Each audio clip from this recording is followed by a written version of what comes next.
तर आपण पाहिलेलं आहे मूलाधार, स्वाधिष्ठान, मणिपूर, अनाहत, विशेष करून विशुद्ध चक्र किंवा आकाश चक्र, कंठस्थान, नंतर आज्ञा चक्र, मनश्चक्र, भूमध्य. मूलाधार पृथ्वी तत्व, स्वाधिष्ठान आपचक्र, मणिपूर चक्र अग्निचक्र, अनाहत चक्र वायू चक्र, विशुद्ध चक्र आकाश चक्र. मूलाधार बुधद्वार वृषण याच्यामध्ये, स्वाधिष्ठान जननेंद्रियांच्या वर बेंबीच्या खाली, मणिपूर नाभिस्थान, अनाहत वायू चक्र, हृदयस्थान, विशुद्ध आकाश चक्र, कंठस्थान आणि 6वं विशेष करून आज्ञाचक्र भ्रूमध्य, त्याला आज्ञाचक्र किंवा मनश्चक्र म्हणतात. ललना चक्र जिव्हेच्या मुळाशी आणि सहस्रार चक्र मस्तकात ताळूजवळ. ही जेव्हा अष्टचक्र आपण ध्यानात घेतो, आता चक्र ध्यानात घेणे म्हणजे तिथे चक्र आहे का पद्म आहे, पद्मनी चक्र एकच आहे हे महत्वाचं नाही. तिथे पद्माचा आकार आहे का चक्राचा आकार आहे हे महत्वाचं नाही. ही चक्र म्हणजे चैतन्याची केंद्रे आहेत. बुधद्वार वृषण यांच्या मध्यावर मूलाधार म्हणजे पृथ्वी चक्र, जननेंद्रियांच्या वर व बेंबीच्या खाली स्वाधिष्ठान म्हणजे अपचक्र, नाभिस्थानी मणिपूर चक्र किंवा अग्निचक्र, हृदयस्थानी अनाहत चक्र किंवा वायुचक्र, कंठस्थानी विशुद्ध चक्र किंवा आकाश चक्र, भ्रूमध्यामध्ये आज्ञाचक्र किंवा मनश्चक्र, जिव्हेच्या मुळाशी ललना चक्र आणि मस्तकात आपल्या ताळूच्या तिथे सहस्रार चक्र. अशी 8 चक्र आहेत. याला चक्र म्हणतात किंवा शिवसंहितेत त्याला पद्म म्हणतात, कमळ म्हणतात. शिवस्वरोदय शास्त्रामध्ये पार्वती आणि शंकराचा संवाद आहे, त्याच्यामध्ये याचा उल्लेख आलेला आहे. तर सांगायचा मुद्दा असा, ही 6+2 8 चक्र म्हणजे आपल्या शरीरातील चैतन्याची केंद्रे आहेत. आता याला चक्र एवढ्यासाठी म्हणायचं की जे चैतन्य आहे ते सर्व चैतन्य हे जरी इथून तिथे वाहत असलं तरी चैतन्याच्या वाहण्याची गती ते कितीही लांबवर असो, ते अख्ख्या विश्वात भरून असो, ते आपणाला न दिसणाऱ्या अज्ञात भागामध्ये असो, तरी चैतन्याची गती ही नेहमी वर्तुळाकार असते. कारण जेव्हा एखादी गोष्ट वर्तुळाकार फिरते तेव्हाच त्या गोष्टीला गती प्राप्त होते. ज्या अर्थी चैतन्याला गती आहे त्या अर्थी चैतन्य हे वर्तुळाकार फिरत असलं पाहिजे. उदाहरणार्थ, एखादा दगड डोंगरावर आहे, तो चौकोनी आहे तेव्हा तो हलणार नाही. परंतु ऊन, वारा, वादळ, पाऊस याचा वर्षानुवर्षे मारा झाल्यानंतर जेव्हा त्या चौकोनी दगडाचं रूपांतर झिजून झिजून झिजून साधारण गोलाकार होतं, त्यावेळेलाच ते गोलाकार झालं की त्याला गडगडण्याची शक्यता निर्माण होते. म्हणजे डोंगर उतारावरून गडगडत येण्याची शक्यता निर्माण होते. सांगायचा मुद्दा एवढाच आहे, सर्व अँगल गेले आणि बाजू गोलाकार झाली की एखाद्या वस्तूला गती प्राप्त होते. आणि चैतन्य ही मुळातच गती आहे याचा अर्थच चैतन्य हे नेहमीच गोलाकार परिवर्तनात असते. आता गोलाकार आणि परिवर्तनात याचा अर्थ लक्षात घ्या. गोलाकार म्हणजे गोल फिरणं, गती आहे. चैतन्य केंद्र शरीरातली त्यांना गती आहे, ती सुदर्शन चक्रासारखी फिरती आहेत आणि ती परिवर्तनात आहे. याचा अर्थ जेव्हा गोल बाजू एखादा चेंडू जेव्हा गडगडत असतो त्या चेंडू गडगडतो याचा अर्थच तो गोलाकार पडतो, फिरतो. आणि गोलाकार फिरतो याचा अर्थच आत्ता जी खालची बाजू आहे ती पुढे वर जाते, वरची बाजू खाली येते. म्हणजे शरीरातील चैतन्य केंद्र ही गोलाकार आहेत, ती परिवर्तनात आहेत. म्हणजे खालची बाजू वर आणि वरची बाजू खाली येते. याचा अर्थच हे परिवर्तन जन्म, स्थिती आणि लय, परत जन्म, स्थिती, लय. जन्म, स्थिती, लय म्हणजे जन्मलेल्याला मृत्यू आणि मेलेल्याला जन्म. हे सुद्धा गोलाकार परिवर्तनाचं म्हणजे जन्म मृत्यू चक्राचंच हे उदाहरण आहे. तसंच पाण्याची वाफ उंच जाणं, तिला थंडावा लागणं आणि परत पाणी होणं, हे सुद्धा पाण्याची वाफ आणि वाफेचं पाणी हे सुद्धा चक्रच आहे. झाल्यानंतर बी मधून झाड येणं, झाडावर फळ धरणं, झाड नष्ट होणं आणि परत त्या फळातल्या बीमधून झाड येणं, हे सुद्धा चक्रच आहे. म्हणजे उत्पत्ती स्थिती लय हे चक्रच आहे. मग हे चक्र पशु पक्षी झाड सर्व वृक्ष लतिका यांच्या बाबत असो किंवा हे चक्र पाण्याची वाफ होऊन परत वाफेचं पाणी होऊन परत पाणी होणं म्हणजे असं वृष्टीचक्र असो, म्हणून पर्जन्य वृष्टीचक्र असो, जीवजंतू जगत यांचं जन्म मृत्यू चक्र असो, सगळीकडे ही जी चक्राकार गती आहे ती ज्या अर्थी गती चक्राकार आहे त्या अर्थी चक्राकार गती असल्याशिवाय जन्म झाल्यानंतर स्थिती आणि मृत्यू, जन्म स्थिती आणि मृत्यू असं होत नाही. पण जोपर्यंत चक्राकार गती नाही तोपर्यंत पुनरपी जननम पुनरपी मरणम या तऱ्हेचा चक्राकार पद्धतीने जगात कुठलाच व्यवहार चालत नाही. मग तो झाडाबद्दल असो, पशु पक्षी माणसांबद्दल असो, अगदी पर्जन्याबाबत असो, कुठल्याही बाबत असो, अशा अर्थाने शरीरातील सर्व चैतन्य केंद्र ही चक्राकार आहेत. आणि ती चक्राकार आहेत याचा अर्थच सतत स्थिती आलटत पालटत असते. आणि ह्या आलटण्या पालटण्याच्या स्थितीलाच चक्र नेहमी क्रम म्हणजे चक्राकार पद्धतीने जे गत आहे गेलेलं आहे ते जन्माला येणं, जन्माला आहे ते काही काळ स्थित राहणं, परत ते गत होणं, म्हणून जे नष्ट झालं ते येणं, आलेलं स्थित काही काळ राहणं आणि नंतर ते नष्ट होणं, अशा तऱ्हेने ही सर्व जीवनातली सर्वच्या सर्व चक्र चालतात. आणि ही चक्र जीवनातली अशी चालतात हे ज्या अर्थी माणसाला कळू शकतं त्या अर्थी ते कळणं सुद्धा त्याचं जे मर्म आहे ते हेच आहे की संपूर्ण जीवन, संपूर्ण अस्तित्व चक्राकार पद्धतीने येणे राहणे जाणे, येणे जाणे राहणे या पद्धतीने असतं. अशा अर्थाने वायुविजनाचं चक्र असो, झाल्यानंतर ऊर्ध्वपातनाचं चक्र असो, मेघवृष्टी होते तेही चक्राकार होते, उत्पत्ती स्थिती लय तेही चक्राकार होतं. सर्वच जीवनातील घटना चक्राकार पद्धतीने असतात. आणि या चक्राकार पद्धतीने असलेल्या घटना जाणण्यासाठी शरीरांतर्गत जी चैतन्य केंद्र आहेत ती चैतन्य केंद्र म्हणजे खऱ्या अर्थाने ज्ञानाची केंद्र आहेत. म्हणून शरीरांतर्गत 6+2 ही जी केंद्रे आहेत ती ज्ञानाची केंद्रे आहेत, ती चैतन्याची केंद्रे आहेत. याचा अर्थच ती चक्राकार स्थितीत फिरणारी आहेत किंवा ती पद्माकार स्थितीत म्हणजे फुललेल्या कमळाची जशी वरील परिघाची बाजू गोलाकार असते तशी ती पद्माकार स्थितीत सर्व चक्र आहेत. आता हे लक्षात आल्यानंतर या चैतन्य केंद्राच्या जागृतीतून माणसाला अनेकानेक गोष्टी कळतात. आता सर्वसाधारणपणे बाहेर दिसणारा विश्वाचा प्रचंड पसारा आहे, त्या पसाऱ्याबद्दल मूल जन्माला आल्या आल्या कुतूहलाने इकडे तिकडे बघू लागतं. तसंच त्या पसाऱ्याबद्दल जन्माला आलेल्या मुलापासून म्हाताऱ्या माणसापर्यंत सर्वांनाच कुतूहल असतं. तर विश्वाच्या पसाऱ्याबद्दल जेव्हा कुतूहल असतो तेव्हा त्या विश्वाच्या पसाऱ्याकडे कुतूहल रूपाने माणूस आकर्षिला जातो. म्हणजे विश्वाच्या पसाऱ्याचं कुतूहल आणि त्याकडे निर्माण होणारं आकर्षण यामुळे माणूस संपूर्ण विश्वभर जन्मल्यापासून मरेपर्यंत जसा जमेल तसा फिरत असतो. हा जो विश्वभर फिरण्याचा माणसाचा जन्मापासून मरेपर्यंतचा प्रवास आहे त्यासाठी त्याला त्याच्या हृदयात असलेलं जे चैतन्य आहे तेच कारणीभूत होतं. म्हणजे शरीरांतर्गत चैतन्य बाहेरील विश्वाचा उलगडा करून देताना माणसाला सर्वत्र फिरवतं. आणि शरीरांतर्गत चैतन्य जे माणसाला फिरवतं प्रामुख्याने जागृत अवस्थेत त्या चैतन्याला विश्वंभर म्हणजे विश्वात नेणारं चैतन्य.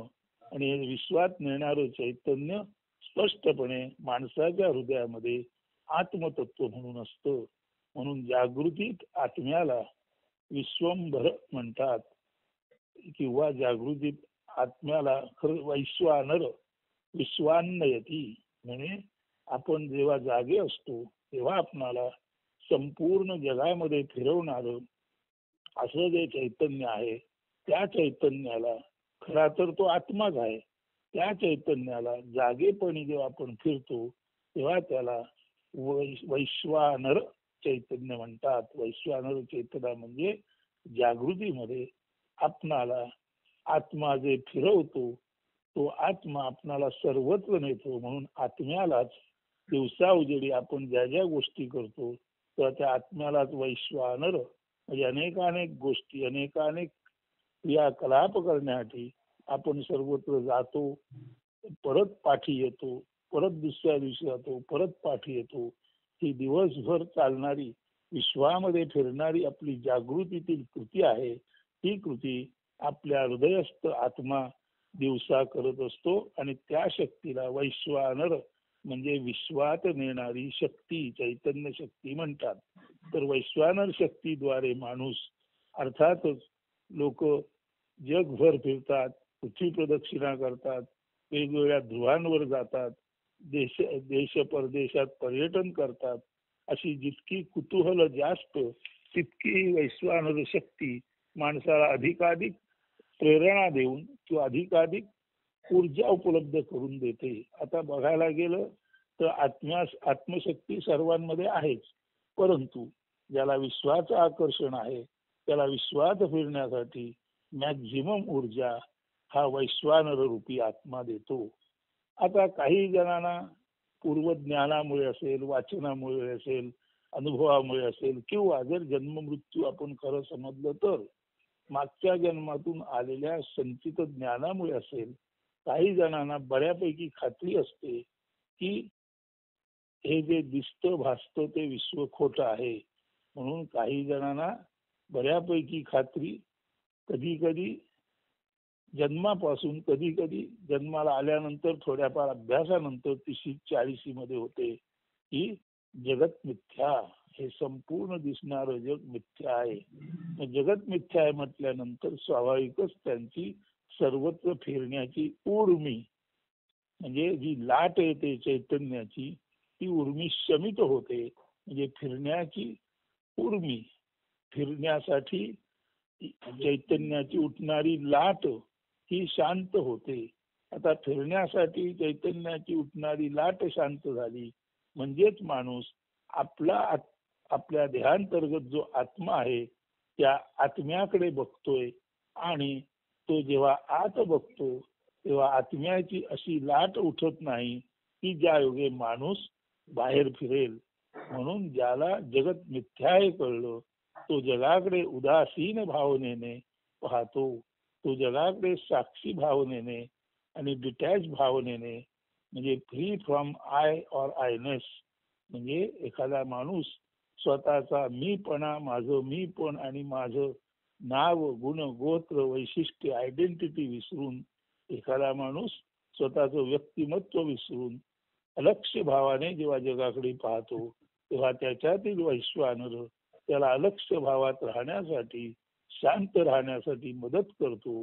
आणि एखादा माणूस विश्वाकडे लक्षवेधी म्हणून पाहतो तेव्हा त्याच्यातील वैश्वानर ज्याला विश्व लक्षवेधी वाटतं त्याला विश्वामध्ये फिरवायला मदत करतो. म्हणून वैश्वानर हा जगात फिरण्याची इच्छा असणाऱ्यांसाठी त्यांना फिरवतो आणि जगामध्ये जग खोटं आहे समजून तटस्थतेने, साक्षीत्वाने मी आणि माझेपणापासून अलिप्त एका जागी राहण्यासाठी जो इच्छुक आहे त्याला वैश्वानर त्याची इच्छा शांत दक्ष बसण्याची पुरवतो. म्हणून जो शांत दक्ष बसू इच्छितो त्याच्यासाठी वैश्वानर शांत दक्षता प्राप्त करून देतो आणि जो सगळीकडे विश्वात फिरू इच्छितो त्याच्यासाठी वैश्वानर त्याची विश्वात सर्वत्र फिरवण्याची शक्ती म्हणजे आत्माच आपली शक्ती अशा विश्वाबद्दल उत्सुक असणाऱ्या माणसाला देऊन त्याला अखिल विश्वात फिरवतो. आता हे काय आहे? हा जो आत्मा आहे तोच आपला देव आहे आणि देव म्हणजे दिव्यता आणि देव सर्वांबाबत सारखा उदार आहे. म्हणजे जर एखादा म्हणाला मी फिरणार आहे तर त्याचा वैश्वानर त्याला फिरायसाठी ऊर्जा देतो. एखादा म्हणाला हे फिरणं खोटं आहे, हे जग खोटं आहे तर तोच वैश्वानर तोच आत्मा त्याला शांत बसण्यासाठी, शांत दक्षतेत, अलक्ष भावात, उदासीन बसण्यासाठी, साक्षीत्वात बसण्यासाठी चैतन्य देतो, म्हणजे शक्ती प्रदान करतो. म्हणून वैश्वानराची शक्ती विश्वभर फिरवायलाही मदत करते आणि वैश्वानराची शक्ती एका जागी शांत बसायलाही मदत करते. आता जेव्हा आपण विश्वात फिरतो तेव्हा आपण समांतर, म्हणजे आता पृथ्वीवर आपण उभे आहोत किंवा पृथ्वीवर आपण आहोत, तर विश्वामध्ये फिरणारे लोक पृथ्वीवरच समांतर म्हणजे हॉरिझॉन्टल पद्धतीने सर्वत्र फिरत असतात. म्हणून चैतन्याची वैश्वानर गती जेव्हा माणसाला विश्वात फिरवते तेव्हा चैतन्याची वैश्वानर गती समांतर पद्धतीने माणसाला विश्व फिरवण्याला मदत करते. आणि जेव्हा माणसाला हे विश्व खोटाय वाटतं तेव्हा तीच वैश्वानर गती या अशा माणसाला, ज्याला विश्व पाहण्यात इंटरेस्ट नाही, विश्व खोटच वाटतं, तेव्हा तीच वैश्वानर शक्ती अशा माणसाला व्हर्टिकल म्हणजे ऊर्ध्वगामी पद्धतीने मदत करते. म्हणून वैश्वानराचा समांतर प्रवास म्हणजे विश्वामध्ये विश्वास असणाऱ्या लोकांचा विश्वभर चाललेला प्रवास, आणि वैश्वानराचा ऊर्ध्वगामी प्रवास म्हणजे जगत मिथ्या याची खात्री पटलेल्या लोकांचा आपल्याच शरीरातील अष्टचक्र भेदून वर वर वर वर वर वर होणारा ऊर्ध्वगामी प्रवास. तेव्हा जगत मिथ्या म्हणणाऱ्यांचा प्रवास विश्वात वैश्वानर समांतर पद्धतीने करू देतो.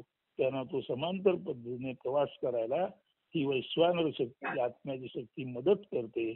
आणि ब्रह्म सत्य, जगत मिथ्या म्हणजे हे संपूर्ण जे काय आहे ते, जे काय आहे ते फक्त त्याच्या रंग रूप गुण आकार विरहित, म्हणजे जे काय आहे ते कुठलाही गुण आकार भाव जाणीव नेणीव हे नष्ट होताना जे काय आहे ते जसेच्या तसं परमशांत म्हणून जे आहे ते ब्रह्म आहे. आणि परमशांत, जन्म मृत्यू रहित परमशांत, गुण आकार विहीन परमशांत, आणि कुठलंही द्रष्टादृश्य दर्शन या त्रिपुटी विरहित परमशांत जे आहे ते ब्रह्म आहे असं मानणाऱ्यांसाठी मात्र तोच वैश्वानर त्यांना परमशांत एकाच जागी ठेवून ऊर्ध्वगामी पद्धतीने शरीरातील भूभुवस्वा या हे जे लोक आहेत ते सर्वसाधारण सर्वांनाच प्राप्त असतात. परंतु जगत मिथ्या असा ज्याचा विश्वास असेल अशा माणसासाठी महाजना तपा सत्यम या पद्धतीने, म्हणजे महरलोक, जनलोक, तपलोक आणि सत्यलोक या पद्धतीने ऊर्ध्वगामी प्रवासाला ही वैश्वानर शक्ती त्यांना मदत करते. ज्यांना जगत मिथ्या यावर विश्वास असतो आणि जग सत्य म्हणून जे राहतात त्यांना जगभर फिरवण्यासाठी ही वैश्वानर शक्ती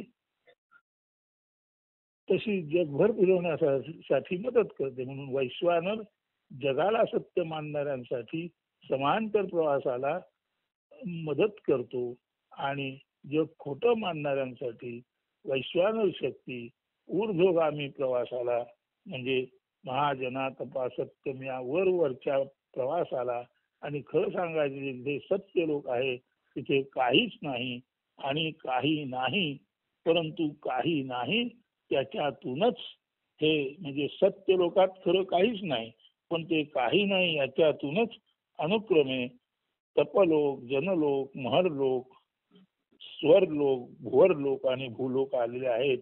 म्हणून सत्यलोकातून भूलोकापर्यंत प्रवास होताना काही नाही तिथून काहीतरी आहे अशा पृथ्वीपर्यंत प्रवास झालेला आहे. आता काही नाही तिथून काहीतरी आहे अशा पृथ्वी लोकापर्यंत प्रवास झाला हे ज्यांनी जाणली ते कृष्णमूर्तींसारखे म्हणतात एव्हरीथिंग कम्स फ्रॉम नथिंग, म्हणजे एव्हरीथिंग कम्स फ्रॉम नथिंग हे ज्या कृष्णमूर्तींनी जाणलं ते ठीक आहे. दिसायला ते जगभर फिरले, त्यांनी सर्वत्र लेक्चर दिली, परंतु एक कर्तव्य भावना, जीवाची जीवदशा किंवा त्यांच्या वाट्याला आलेलं सहज कर्म म्हणून त्यांनी ते केलं, कृष्णमूर्ती जगभर फिरले, जगभर त्यांनी लेक्चर दिली, सर्वत्र त्यांनी लेक्चर दिली, पण त्यांना निश्चित माहित होतं की कितीही जगभर फिरलं तरी जग हे अस्तित्वात नाही, आहे ते फक्त नथिंग. आणि त्या नथिंग मधूनच एव्हरीथिंग, म्हणजे सत्यलोकातून ब्रह्मलोकातूनच जिथे काही नाही अशा काही नसण्यातूनच हा भूलोक, ही पृथ्वी आणि पृथ्वीवरचं हे सर्व अफाट जीव जगत ईश्वर जन्माला आलेला आहे. म्हणजे गंमत बघा, जीव जन्माला आल्यानंतर त्याला जे यदृच्छेने करणं प्राप्त आहे ते तो करतोच. अशा अर्थाने कृष्णमूर्ती ते बिचारे अतिशय लहान वयामध्ये ते आणि त्यांचा भाऊ नित्यानंद यांना बरोबर घेतलं गेलं आणि थिऑसॉफिकल सोसायटीचे अॅनी बेझंटनी त्यांना प्रथम युरोपमध्ये नेलं. तिथे अॅनी बेझंट आणि त्यांचा जो थिऑसॉफिकल पंथ आहे त्या ईश्वरी चिकित्सेच्या प्रांतात सुरुवातीला ते वेगवेगळ्या पद्धतीने कंडिशन झाले, पण एके दिवशी अर्थातच ते जरी या जगात जे कार्य करायला आले होते त्या कार्याच्या दिशेने एके दिवशी त्यांना खऱ्या खुऱ्या अर्थाने कळलं की हे जे सर्व पसारा आहे तो नथिंग आहे. नथिंग आहे म्हणजे तो जरी एव्हरीथिंग दिसला तरी हे एव्हरीथिंग त्या नथिंग मधून आलेलं आहे आणि त्या नथिंगचा शोध हेच माझं कर्तव्य आहे. हे जेव्हा त्यांना कळलं तेव्हा एव्हरीथिंग कम्स फ्रॉम नथिंग हे सांगण्यासाठीच वैश्वानर पद्धतीने ते जरी जगात फिरले तरी सुद्धा सत्य ज्ञान पद्धतीने ते जगात फिरून सुद्धा खऱ्या अर्थाने एका जागी स्थिर राहा, शांत दक्ष राहा आणि शांत दक्षतेने अलिप्त भावाने केवळ आणि केवळ तटस्थ भावाने हे पहा असं त्यांनी सांगितलं. शांत दक्षतेने अलिप्त भावनेने तटस्थतेने सर्व पहा हे सांगताना कृष्णमूर्तींना हे सांगण्यासाठी जरी जग फिरावं लागलं तरी ती त्यांची जीवदशेतील अपरिहार्यता होती. त्यांनी जग फिरून सुद्धा हेच सांगितलं की जग असं काही नाही. त्यांनी जग फिरून हे सुद्धा सांगितलं जे तुम्हाला दिसतं त्याचं मूळ नथिंग आहे. एव्हरीथिंग कम्स फ्रॉम नथिंग म्हणजे सत्य लोकांपर्यंतचा त्यांचा ऊर्ध्वगामी प्रवास त्याच वैश्वानर शक्तीने पूर्ण केला आणि त्याच वैश्वानर शक्तीने त्यांचा हा ऊर्ध्वगामी सत्य लोकांपर्यंत झालेला प्रवास लोकांना सांगण्यासाठी त्याच वैश्वानर शक्तीने कृष्णमूर्तींना जगभर फिरायला भाग पाडले. अत्यंत विलक्षण असं हे कृष्णमूर्तींचं जीवन यासाठी आहे की वैश्वानर शक्ती विश्वात नेते आणि वैश्वानर शक्ती ऊर्ध्वगामी प्रवास करून ब्रह्मलोकाचं ज्ञान करून देते. त्या दोन्ही गोष्टी कृष्णमूर्तींना कळल्या नव्हे. वैश्वानर शक्तीने ऊर्ध्वगामी पद्धतीने त्या नथिंग पर्यंत म्हणजे सत्य लोकापर्यंत जाणं आणि तिथूनच सत्य लोकातूनच हा भूलोक विस्तारत विस्तारत विस्तारत एव्हरीथिंग म्हणून आलेला आहे. म्हणजे एव्हरीथिंग कम्स फ्रॉम नथिंग.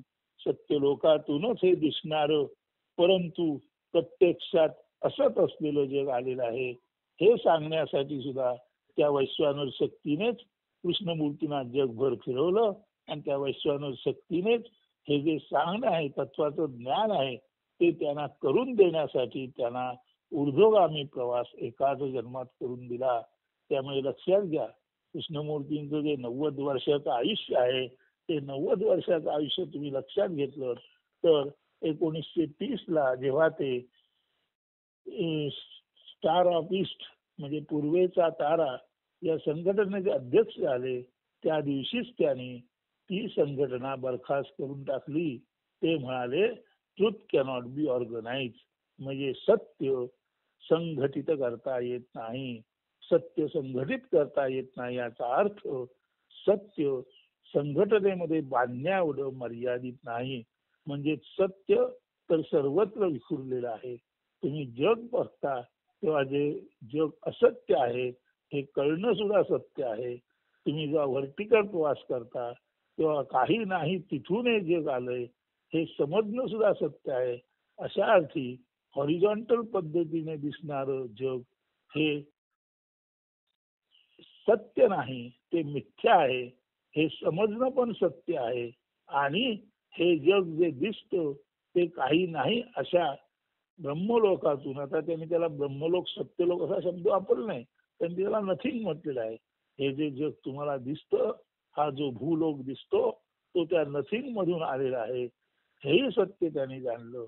म्हणजे सर्व दिसणार काही नसण्यामधून येतं, आणि सर्व दिसणार ज्या अर्थी काही नसण्यामधून येतं, त्या अर्थी ते काही नाही तिथे परत जातं. म्हणून दिसणार that comes from nothing and that goes back to nothing. म्हणून दिसणारं नथिंग मधून येणारं असल्यामुळे मूलभूत जे नथिंग मध्ये येतं ते खऱ्या अर्थाने नथिंग असतं.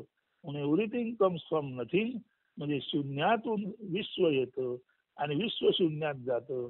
म्हणजे विश्व हे खऱ्या अर्थाने नथिंग आहे. म्हणजे विश्व नथिंग आहे. दिसणारं विश्व नथिंग मधून आलं, त्यामुळे नथिंग मधून आलेलं विश्व नथिंग आहे, कारण ते परत न दिसणार होतं.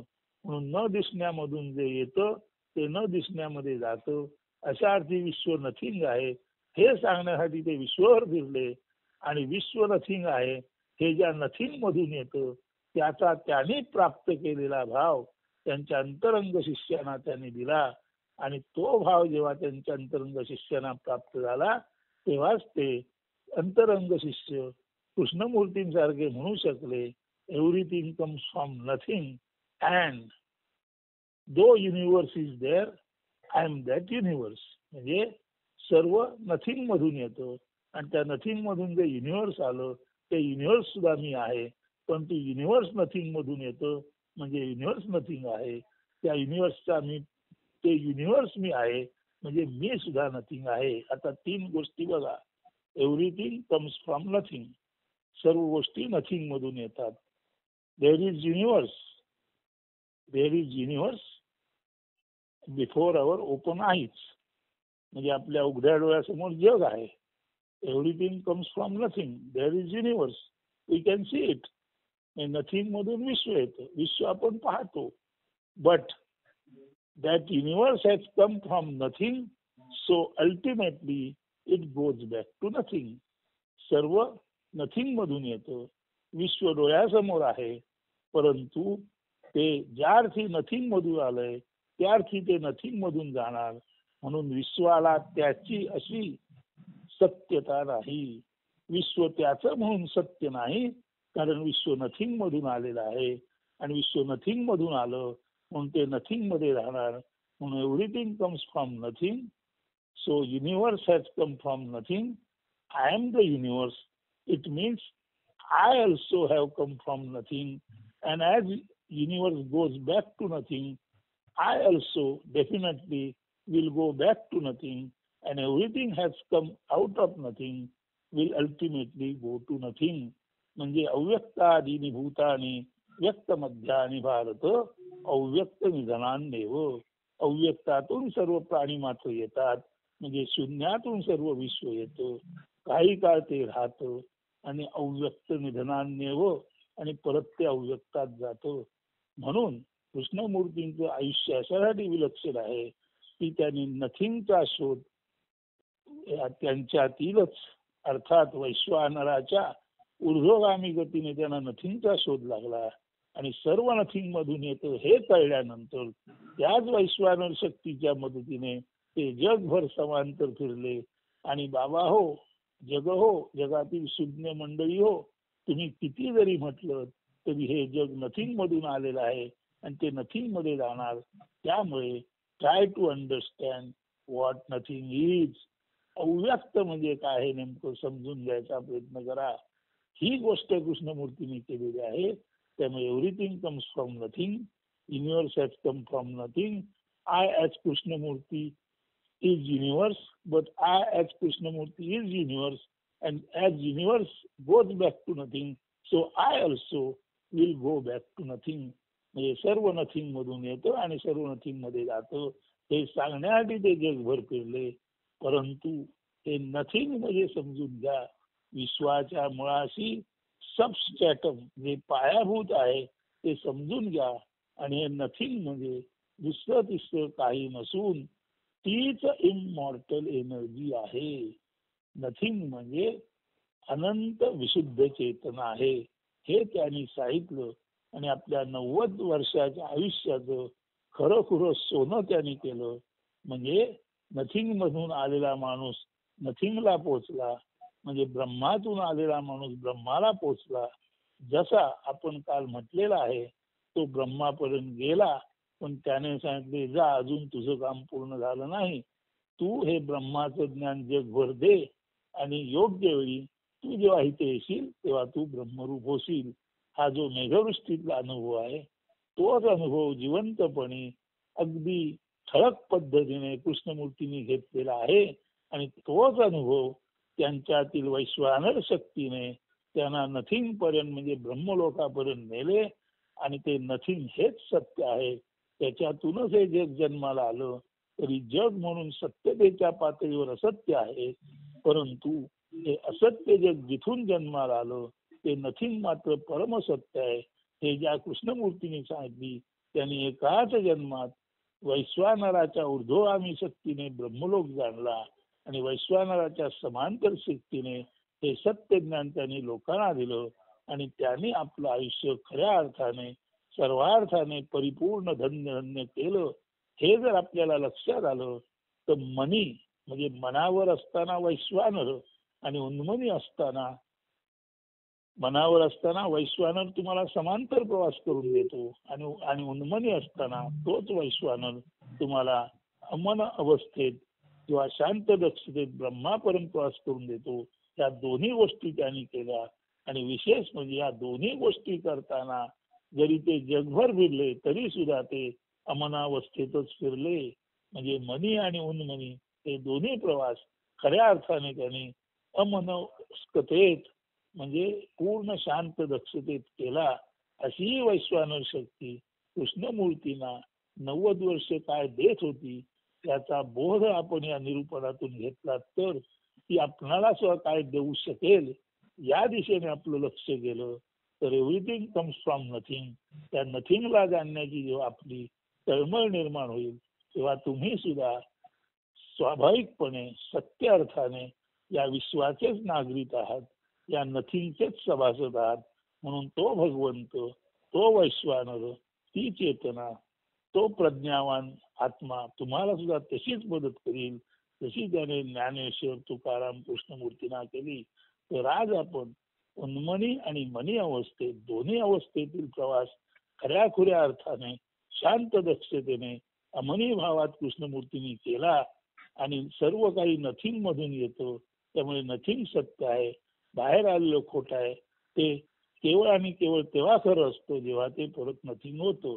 हे जे त्यांनी जगाला विलक्षण तत्वज्ञान सांगितली ते सांगताना स्वाभाविकच त्यांची सर्व अष्टचक्र जागृत झाली होती, सर्व चैतन्य केंद्र जागृत झाली होती.